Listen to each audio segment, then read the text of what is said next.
Good afternoon. Welcome to EduSat Network. Friend, we have organized 3 lectures on soft skills. You might be wondering why so. Let me make it clear that education is not only communicating the knowledge, rather it's communicating knowledge, skills, understanding of life situation to perform better. The same happens when you pass out the university system. You want to go somewhere for work. What the corporate will demand from you? What are their expectations? They want to perform you. That is in fact the part of the soft skills.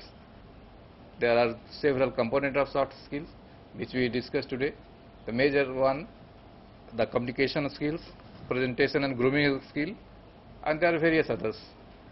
We will discuss all these in today's lecture, and for discussion on this very topic, we have in the studio Professor Rohan Ubriani. He is a trainer and trained to management students and also the corporate people in soft skills and corporate communication. So I think that his knowledge and experience will help us to understand soft skills to enhance the employability of our students. So on your behalf, I welcome Professor Ubriani for the EduSat lecture. Welcome you, sir. Thank you very much, Mr. Kumar. Very good afternoon to you, students. Today, we'll be learning soft skills for enhancing employability. See, in today's world, what happens is that it is not something that we could have, say, a weaker soft skills or communication skills not being in proper shape, and we can get by in our job or profession. In fact, more and more people today are demanding in corporate world that apart from your technical knowledge, you should have a complete grip on the communication skill. Now, communication skills is just one of the soft skills.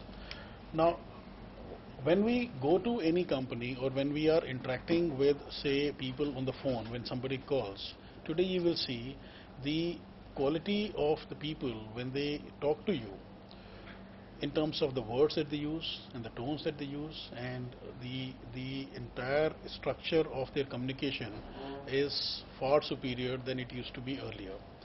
Let's look at these aspects one by one and see how we can go about learning and enhancing our employability.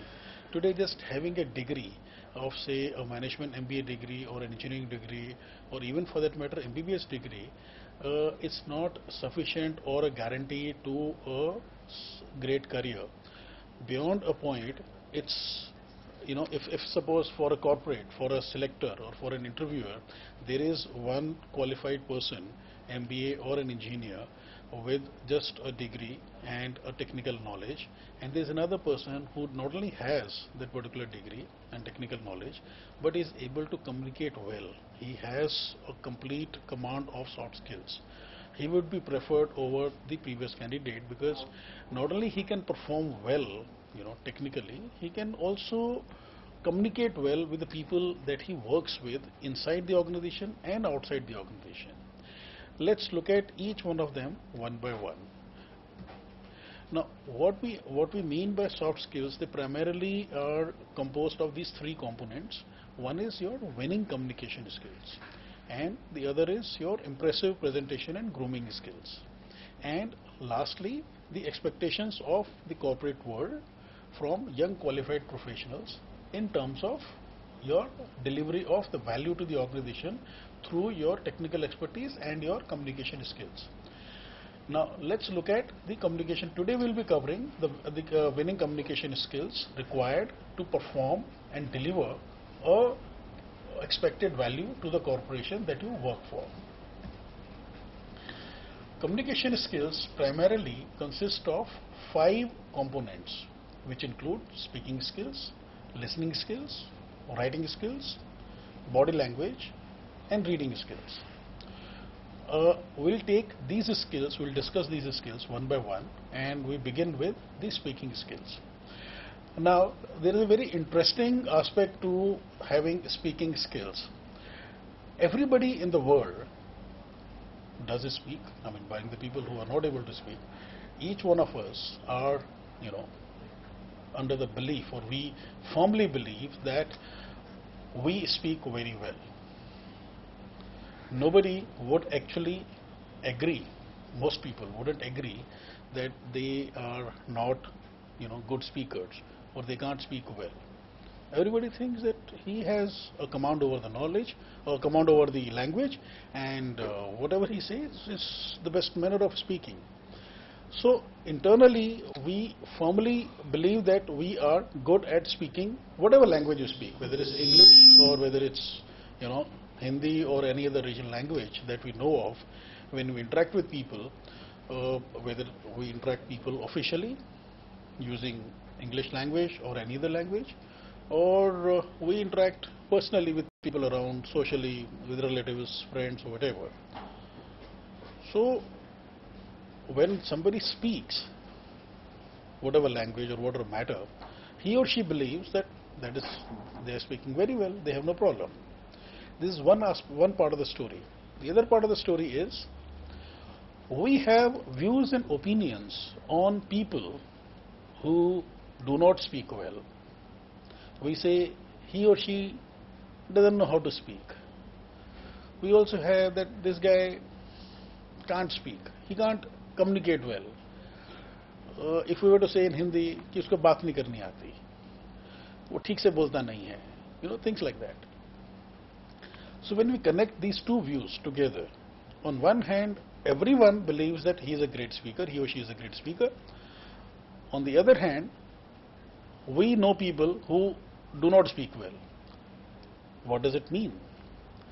It means that there are people in the world with whom we interact, some of them actually believe that we don't speak well as well.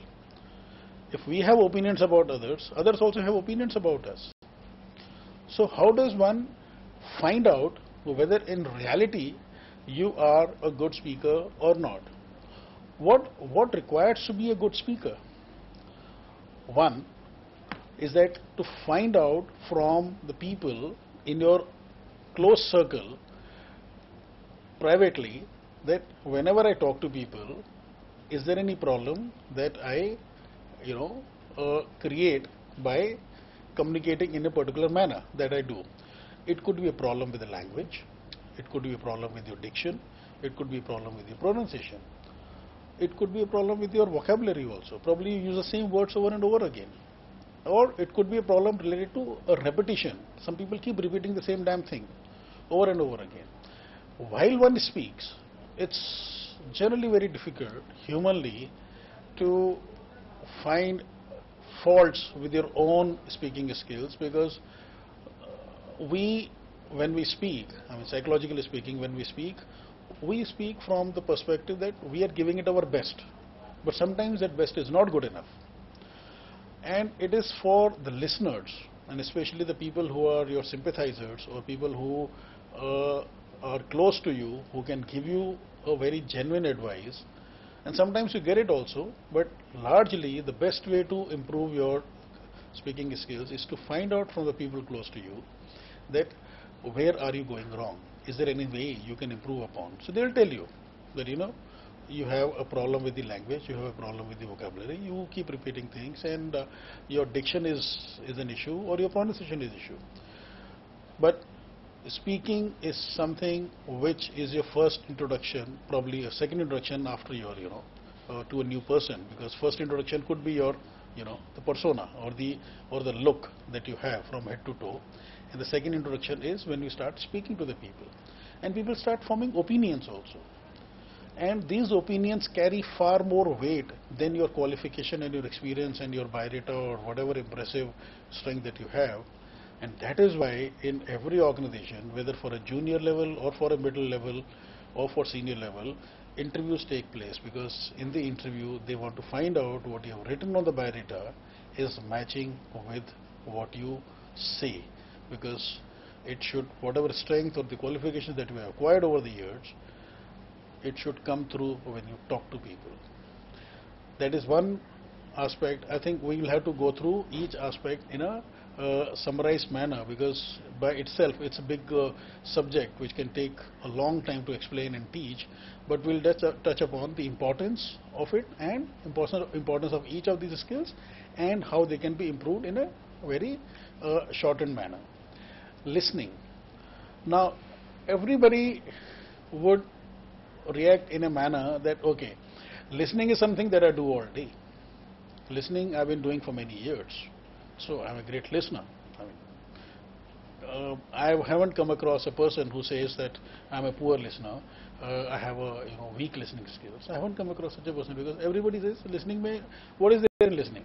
Is just that you have to listen to the person who's saying something. No, there's a huge difference between the two. As we go along,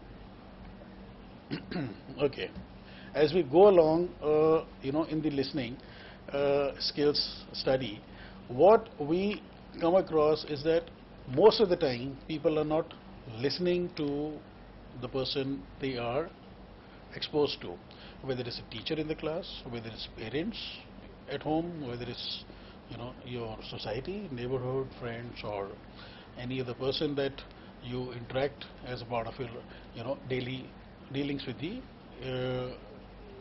people in the environment. Now, a lot of people confuse between hearing and listening being the same thing. Well, they're two different things altogether. Hearing is purely physical, totally physical. It's just that hearing is something when the words fall on our ears, whether we are paying attention to them or not paying attention to them, or there is no pressure on us to listen to them. For example, we go to the market and there's a lot of noise taking place around. There's a music blaring, there is some horns being honked by the vehicles or whatever. That is not something that we come there to hear for or to listen to, but then we end up hearing it and we assign certain meaning to it, and then we reject it, and then we go about doing our work. Hearing is purely physical, which could be your voluntary or involuntary. You could be hearing someone, but hearing does not require you to react. Usually it does not require you to understand. In listening, hearing is a subset. एक छोटा सा हिस्सा है, hearing is as a listening. That takes place first. The voice or the sound of the words go into your ear and then to your mind, and then you attach a meaning to it, then create an answer, create a reply, create a response, and then you deliver that response as your verbal response to that person, if at all you are required to, especially like when you're talking to your parents at home or when you're interacting with your faculty in the classroom. And somebody had said that listening is tougher than scaling the Everest. You have a very limited listening or attention span. And what is so great about listening? Why should you be a great listener? Why should you be a good listener? Listening gives you power, and that brings me to the second point, power listening. What is power listening? Power listening is listening to attain or to acquire power. How? If you listen to something, it is your input of knowledge and information. And knowledge and information by themselves are great powers. For example, you could be sitting in a classroom and a teacher is delivering a lecture.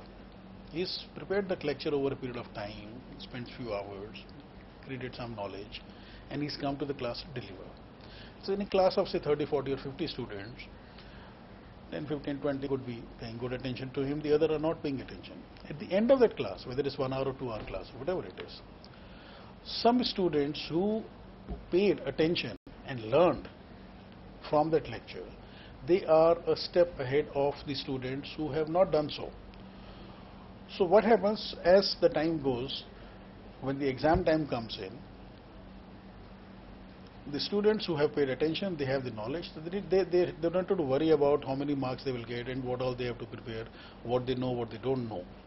And the students who have not paid attention, they are the ones who are the most scared. They have great fear that they have not learned anything. Now there is a huge difference between the person who has learned and therefore he is in a position of power, and the person who has not acquired that knowledge and he is in a position of great weakness. A step ahead of that, when you go for the interview, some people are very confident going into the interview because they know what they have done. If they have done, say, whether it's engineering or say management or whether it is the medicine, they know the answers to all possible questions that can be asked in the interview. And as opposed to the students who just somehow scraped through or passed their exam and acquired their degree, and they're extremely scared that if they ask me from this particular subject or this particular aspect, I will not have the answer for, so what will I say? And this power of listening, or this skill of listening, makes the difference between somebody passing the exam with flying colors and somebody who is scared of a failure going into the exam. This makes the difference between somebody passing the interview and somebody definitely not clearing the interview, because the 4 questions asked, he doesn't answer 3, the guy will say, okay, thank you so much, we'll get back to you, which means you will not hear from him as far as your selection is concerned. This is also the difference between people on the basis of the knowledge that they have gained through listening. They keep moving ahead in their careers, they keep rising in their careers, they're reaching the top of their careers, as opposed to the people who have not acquired the knowledge, probably have not paid attention. And listening is the simplest, or say you can say easiest way of acquiring information or knowledge, and information knowledge by themselves are great powers. And as we understood, advantages of listening also, it gives you the power. And how do you go about improving your listening? It's not easy, first of all, to be a good listener. And if by chance you are a poor listener, it is not going to be easy, but one can definitely try. It takes time. By forcing, number one is that forcing yourself to pay attention even if you're not liking it. People have these views that if they are not interested in a particular subject, if the speaker is boring, or if somebody is talking about a subject which doesn't has any interest for you, you have to look at the objective. What is the objective? Objective is to acquire knowledge. So if you want something in life, you have to force yourself to pay attention. Tell yourself that even if it is boring, I am going to listen to the whole lecture, and at the end of the lecture I'll decide that how much was valuable to me and how much was of not value to me. Do not decide in the first 2, 3, 5 minutes whether you want to finish, you want to pay attention for the whole 1 hour or not. Decide at the end of 1 hour that how much was valuable. Okay. Next we come to the writing skills. In fact, I guess, yeah, next we come to the writing skills. Lots of people I have seen who have been very brilliant in their profession, and very intelligent people. They have done well academically also, and probably they have done extremely well professionally also, reached quite senior levels, manager, senior manager, GM levels, whatever. But when it comes to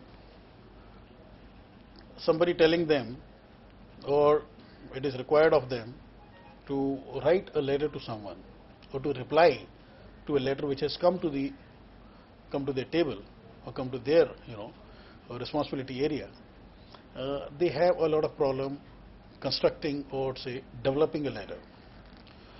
It is a skill which needs to be developed at very early stage of a career, or probably at, say, academic level itself. I would say that it should be, this skill should begin its inculcation among the pupils from the school onward, from school level itself, probably from 9th, 10th onwards, so that by the time he actually joins a company 4 or 5 or 6 years later, he has a reasonably good command over writing a letter, or replying to a letter, or drafting a letter for that matter.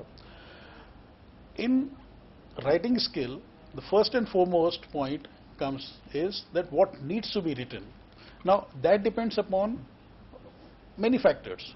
One is that suppose you have received a letter from someone, that letter could be a sales letter. For example, you are a purchase manager working in a company, and you get a sales letter from a company describing the products it is manufacturing or selling, and what those products are in terms of their attributes, their functions, or their prices, different varieties, shapes, sizes, colors, or whatever.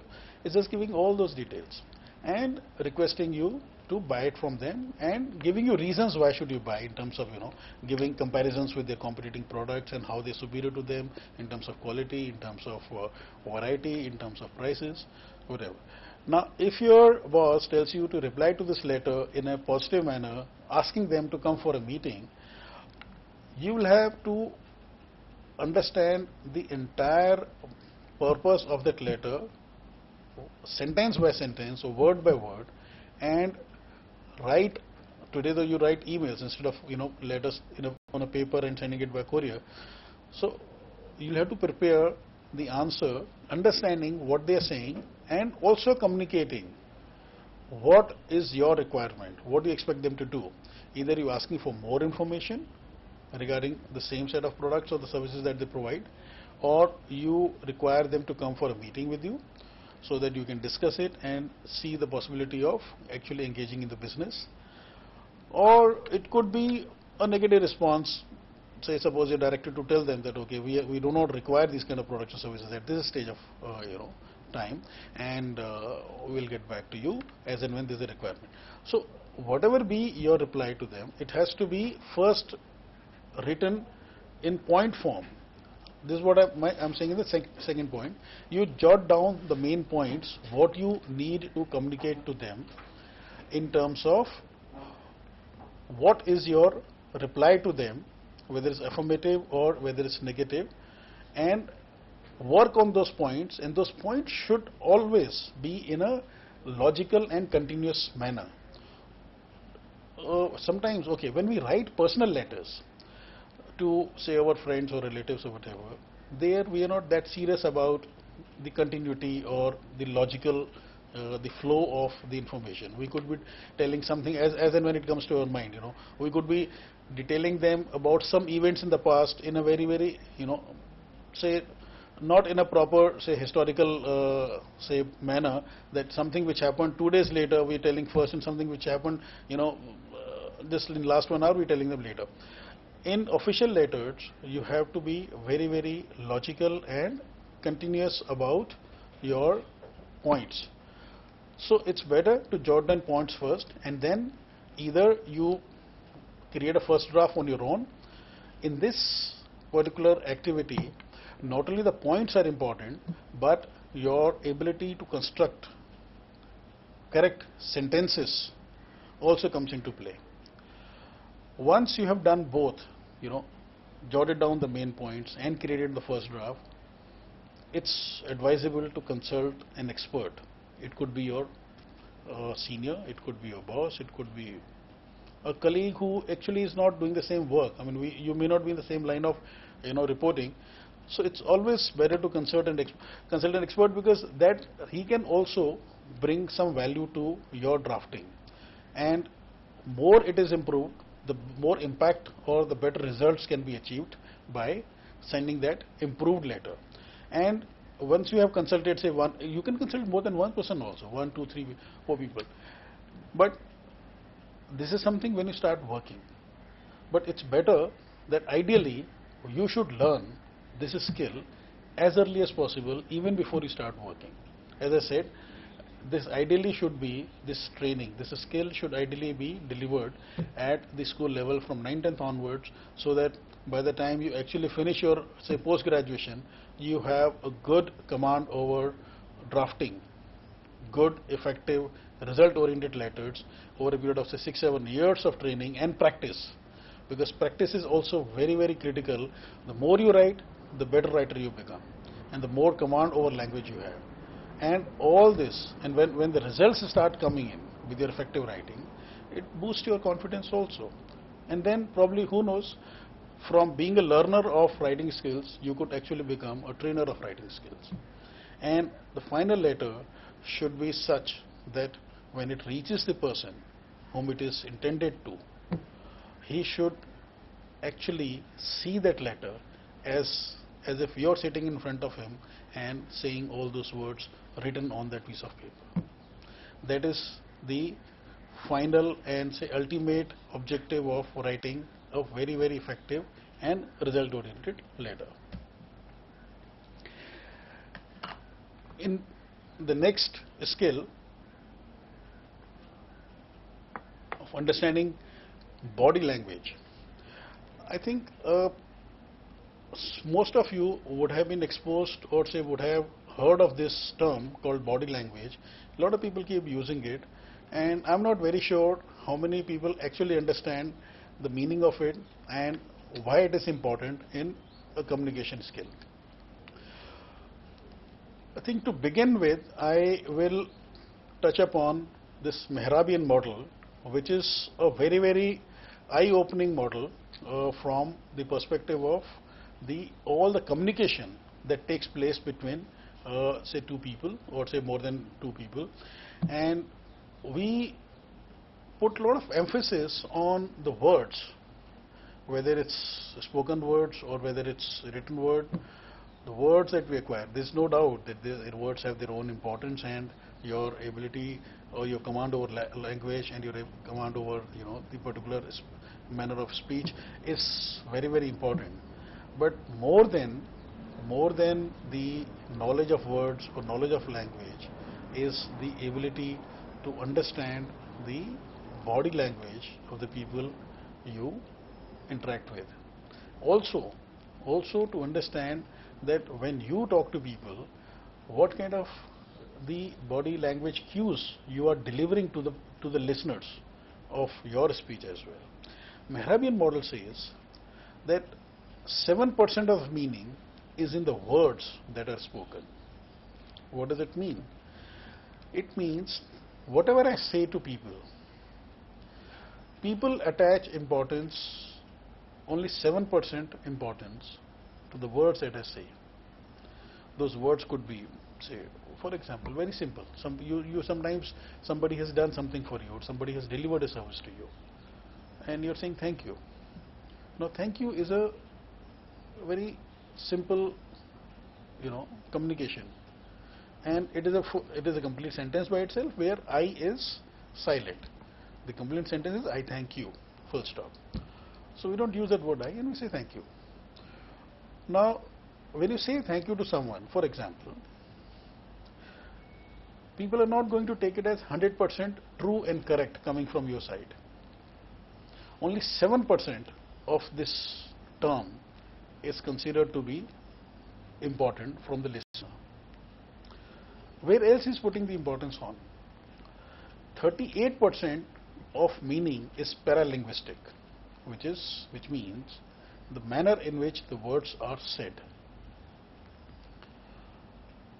which is more than 5 times the importance of words that are spoken. Meaning what? You could be saying thank you in a normal manner, in a genuine manner. You could actually be meaning thank you. But sometimes, suppose somebody has irritated you beyond your patience and made you wait for a long time, and probably the courtesy is that even if he has delayed the services to you or made you stand or say made you wait for a very long time, and the courtesy demands that whatever has happened, you have to say thank you to him. Have to in the sense it's basic courtesy. So you can say thank you in a normal term also, and you can say in a very irritating tone also, thank you, communicating that there is nothing that you have done, you could have done it faster, but then you are upset, you are expressing your upsetness, but still using the word thank you. And much more than all this is the last part, that is 55% of the meaning is conveyed through the facial expression. Your eyes could be burning with anger, your face could be red with absolute upsetness, that why this guy is deliberately. Sometimes people are compelled not to meet your expectations of a service delivery. Sometimes like you stand in a queue for a long time and then you get extremely worked up that why this guy is talking on the phone and not paying attention to my requirements. So you communicate through your face also. So in the entire process of communicating, even a simple term like thank you, 55% is the importance of your facial expression when you're actually delivering those words. And 38% is the importance attached to the manner, the tone that you have used. Only 7% is the words. This is extremely important in any interpersonal communication. In any interpersonal communication of all kinds, whether it's professional, social, personal, anywhere in the world, whether you operate in, whether you're using it in this country or anywhere else in the world, it's extremely, extremely important to know this part of communication, that just because I had said something and the other person will take it in the same manner, the answer is no. He's paying more attention to your tone. He's paying more attention to your facial expression. He's paying the least attention to the words that you're saying. This is what it means. Second part of body contact is this body language is eye contact. I've seen a lot of people when they talk to other people, they are not looking into the eyes of the people whom they're interacting with. They're not maintaining an eye contact. They're either looking on the left side or on the right side or above the head of the person they're talking to, or they're looking down, or they're looking sideways. Why does it happen? And there are some people who will look straight into your eyes and talk to you. What is the difference between the two? The difference is the people who look into the eyes and talk to you, they are communicating two things extremely, extremely well. Number one, the confidence. The second is the genuinity. Now, genuinity could be the truth. It could be, something which they are very, very sure about. Delivers. It reflects confidence. It reflects truthfulness. It reflects fairness. It reflects fearlessness also. And when you're looking sideways, looking up, not meeting the eyes, or your eyes are shifting all the time, moving from left to right, right to left, up and down, shifting looks at a great speed also at times, it conveys that you are not telling the truth, probably you're fudging something, or you have some ill intent on your mind. You're trying to fool someone, or you're trying to, cheat someone. Actually, not maintaining eye contact is more reflective of a cheatingful nature or lack of confidence, or both. Extremely important when you talk to people, look into the eyes, but not with the look of creating a scare in them, looking deep or says hard into somebody's eyes, but a normal eye contact, as you would do with a person with whom you are very comfortable with. In fact, not maintaining eye contact also means that you are not comfortable with the person and you want to run away from that person.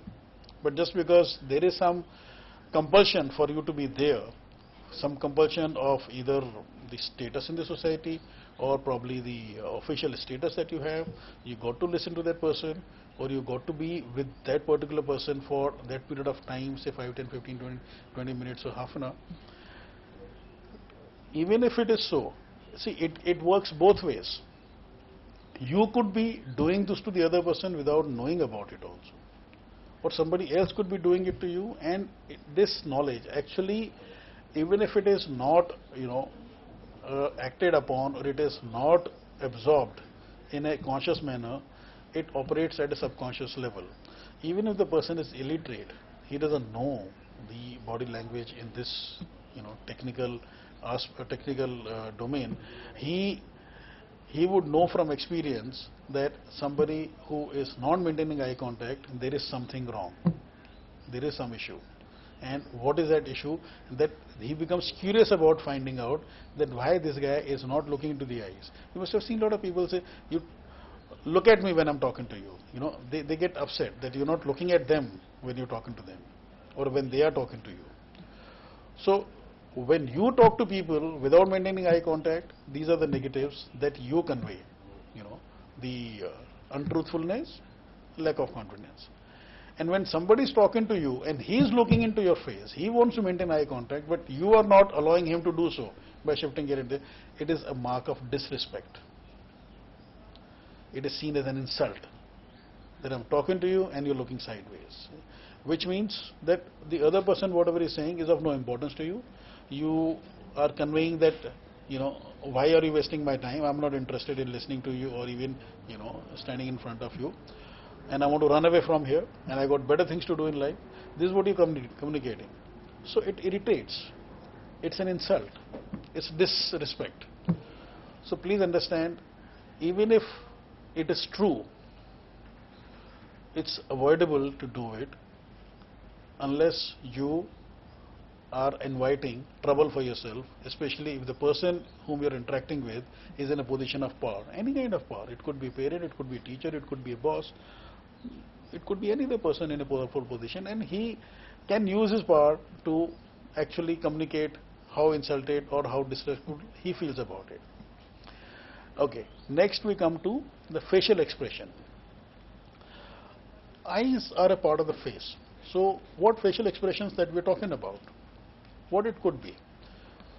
One is the eyes that we communicate. When we are happy with someone, we like to be with someone, or happy to listen to someone, our skin glows, our eyes light up, our lips are they part or they close in a particular positive manner. This smile on the face. Sometimes we express it with the laughter also. Sometimes we look at the person in a very, very, say, friendly or a loving manner. Including why even the color of your skin includes your forehead, your cheeks, or your sometimes ears also. They communicate that yes, you are enjoying that company, you're listening, you're enjoying that conversation, you are very fond of listening to that person, and you want to listen more and more, want to spend more and more time. On the other hand, there are people whom you have utter dislike for, or you're getting very upset. Suppose somebody is shouting at you, a senior, say whether it's a father, whether it's a parent or a teacher or whatever, shouting at you for some mistake that you did, or something that went wrong and you're responsible for it, and you're getting the heat of it. Your facial expression will communicate everything without a single word. You get red in face when you're being shouted at, sometimes in person or sometimes in public also. Why in public, when somebody is shouting at you or say showing his anger, and in a way you feel extremely insulted that why it is happening to me, your face becomes red hot. In fact, the skin also communicates that it's not something that you are comfortable with and you want to run away from that position, but since for some reason or the other you're not able to do so, you communicate through these facial expressions. And even your lips for that matter, they open and close in a very, very negative manner, communicating extremely well even to an illiterate around that it is not something that you're enjoying, it is not something that you're comfortable with. You want it to finish, you want it to end, and you want to run away from that place, or probably do something to the person who's talking to you like that.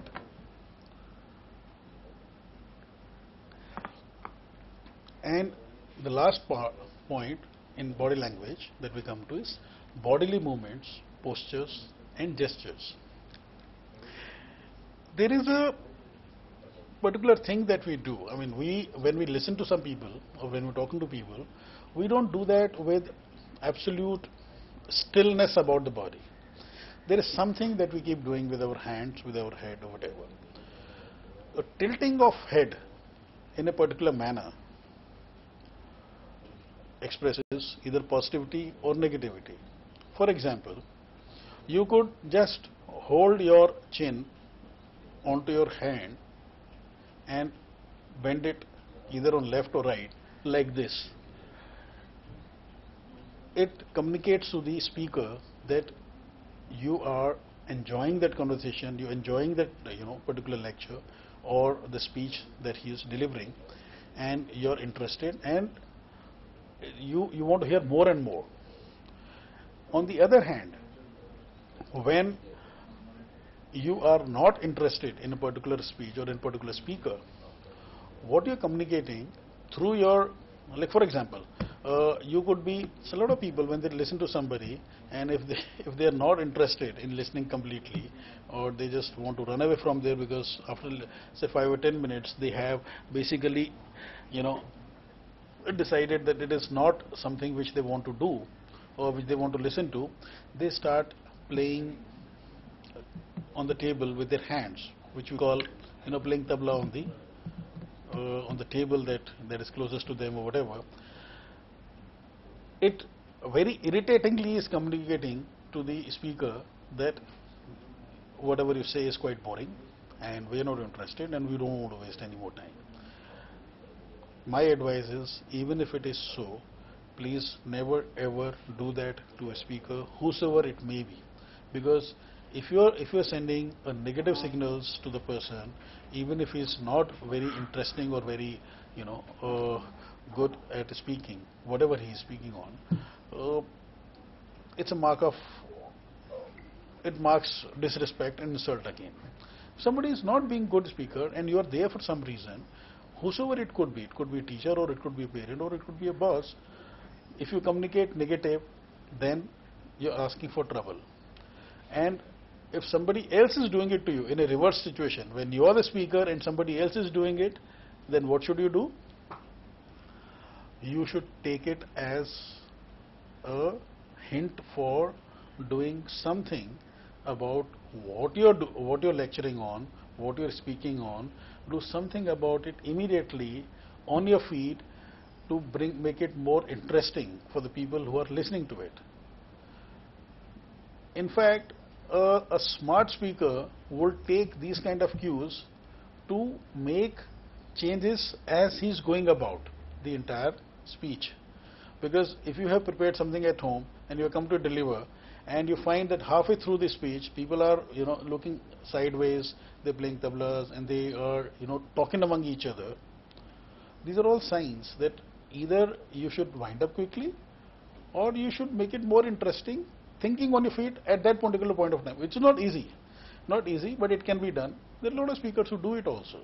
You could be speaking on a technical subject, it could be a non-technical subject, you could be addressing a technical audience also. For example, there could be a very senior doctor from say a well-established or a very renowned hospital delivering a lecture on say a particular research, a new research in medical science, and he's talking to say about 200-300 doctors in an auditorium.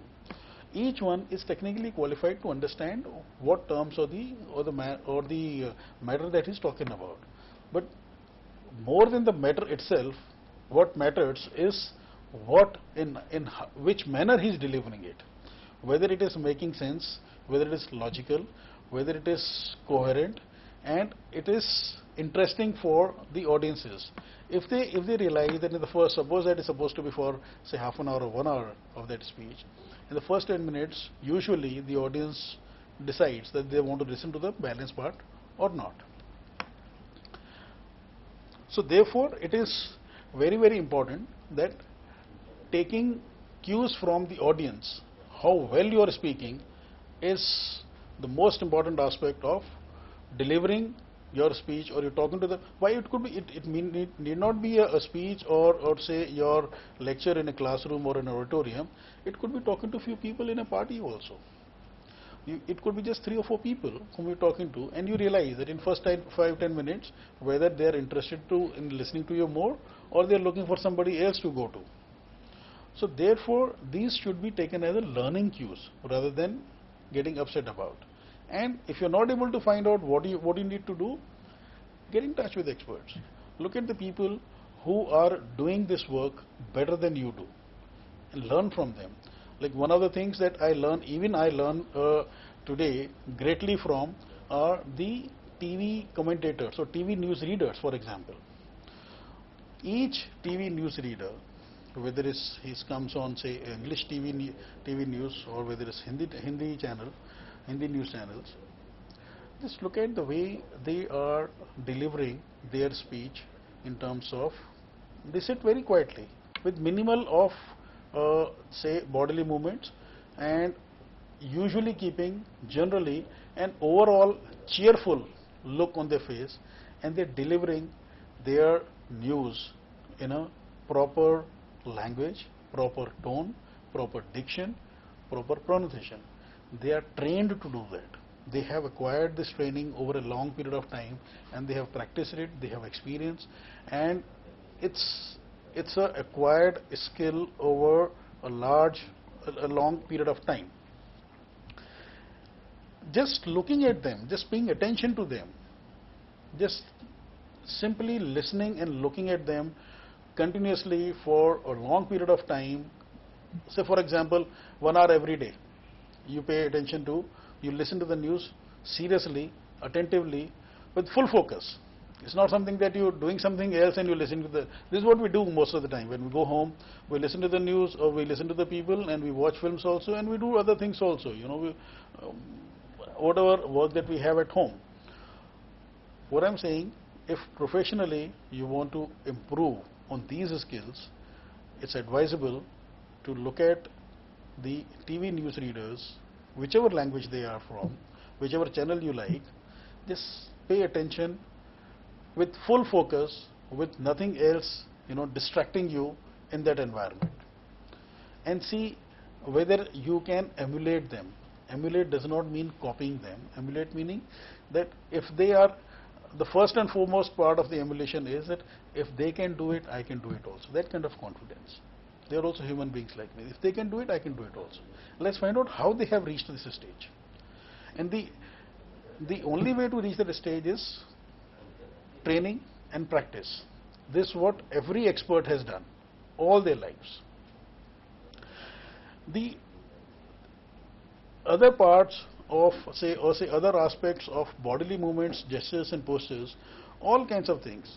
We wave our arms or we shake our heads, sometimes in a positive manner, sometimes in a negative manner also. We call people through gestures, we send people through gestures, we agree with people through gestures by nodding head front and back like this. Sometimes we could be communicating something very negative, again with a shake of head when we disagree with someone, or we could be using hands and other bodily parts to convey.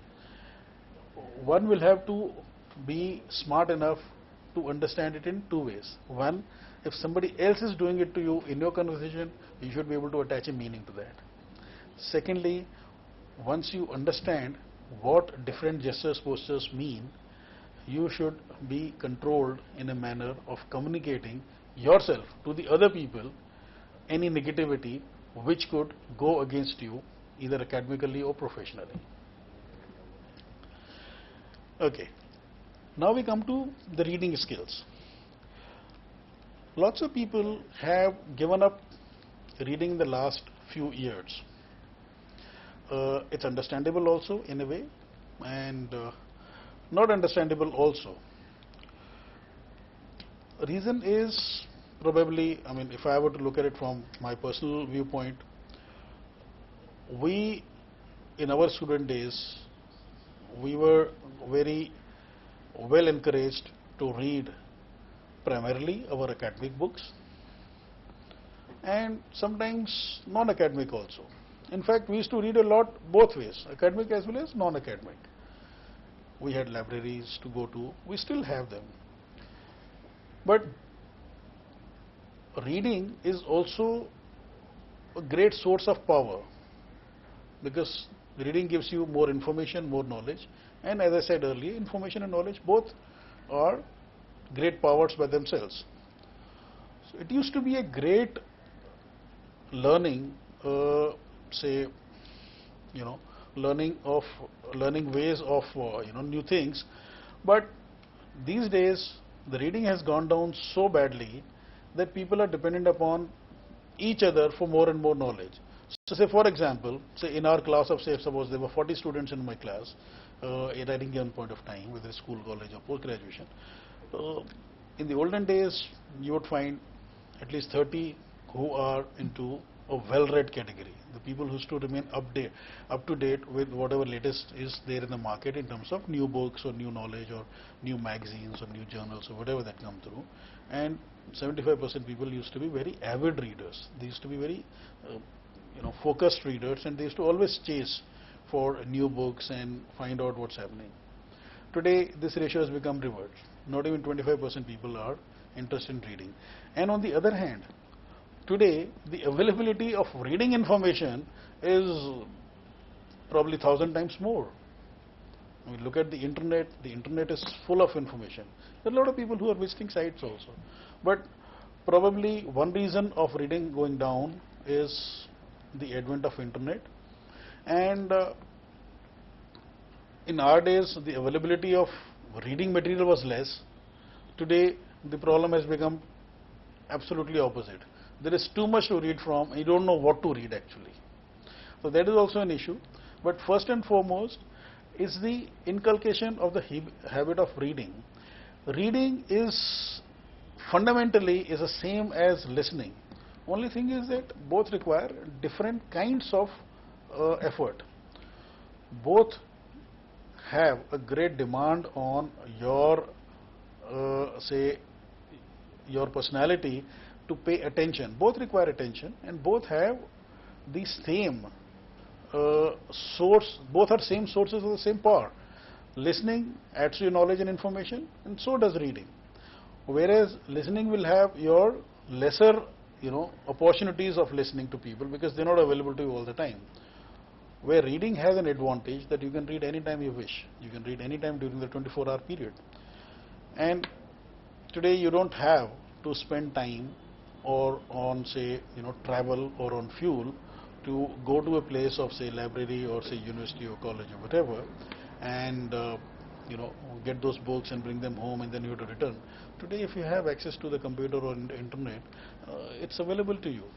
The only thing is that you need to understand from different people that how to cull out the important information relevant to your profession or your trade and how to go about reading that also.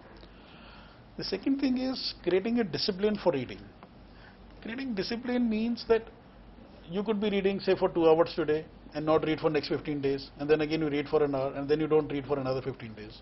No, this will not make you competitive in this world because there are people in US, I have been told by somebody, that even a school student is expected to read minimum of 2 non-academic books every month, which means that each book which runs into 300 to 400 pages, it could be written by some industry leaders, it could be written by some fiction writers.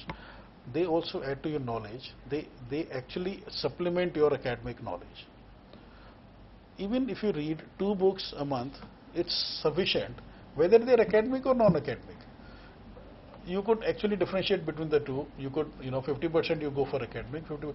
And also I have noticed as the time goes, in our times also they were like that, more than 50% students actually pick up the books around the exam time. Now, that is the wrong thing to do because exam time has created so much of stress in your mind that it is extremely difficult for the learning to take place. The only cramming or mugging can take place at that point of time. Learning requires a relaxed state of mind. So which you can do around the year, not to do too much.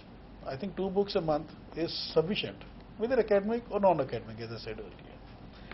And the next part is speed reading. A lot of people read very slowly. As the time goes, initially you have to start reading slowly only. You can't. It's like learning a vehicle. When you learning to drive a vehicle, when you learn to drive a vehicle, you don't start speeding at 60 or 80 kilometers per hour. You start very slowly. It's nothing wrong to be a slow reader, but as the time goes, with say 6 months down the line, 1 year down the line, your speed of reading should also go up. You should be able to grasp the meaning of the words that are written on the piece of paper. If say on the day 1, if you are able to say read 1 page in say about 7 minutes, 6 months down the line you should be able to read the same page in 4 minutes. Another 6 months down the line it should come down to 3.5 minutes. It can't become 0 obviously, but it should keep coming down gradually so that you are able to read more and more in the same period of time. And last point, what to read, most important. It should be, 1, you should be reading which is relevant to your profession or trade. You should also read something which is connected to your profession. For example, if you are in the field of, say, a media, you could be reading everything related to media, but look at the stuff which is related to media in one way or the other. It could be political reading also, it could be historical reading also. Why? The non-connected example that I can give is that if you are, say, suppose even if you are an automobile engineer working for, say, Maruti, you could be reading everything about automobiles, which is happening, what is happening around, the journals, the magazines, the latest discovery, inventions, latest technology. Should also look at what is happening in the non-automobile areas connected to it. For example, in tire technologies, they are remotely connected. You could be focused only on the mechanical or, say, engine part of your profession, but look at the tire industry, look at the, even the rubber industry for that matter also, government policies, anything that is even remotely connected to your trade or profession comes into play, and they all add to the body of knowledge that you acquired and makes you more competitive among your all your say colleagues or the people who are competing for the senior posts. It's a person with better knowledge among his peers will always have a higher chance of moving up in the career. I guess I have more or less completed talking to you about the communication skills. I hope it made some sense to you, and if there are any questions or comments, that I would welcome you to share with me. Well, you explained the essential components of some softer skills and enhancing the employability chances. But I would like to know from you that if someone who are not good at these skills, how can they start from, and where do they start from?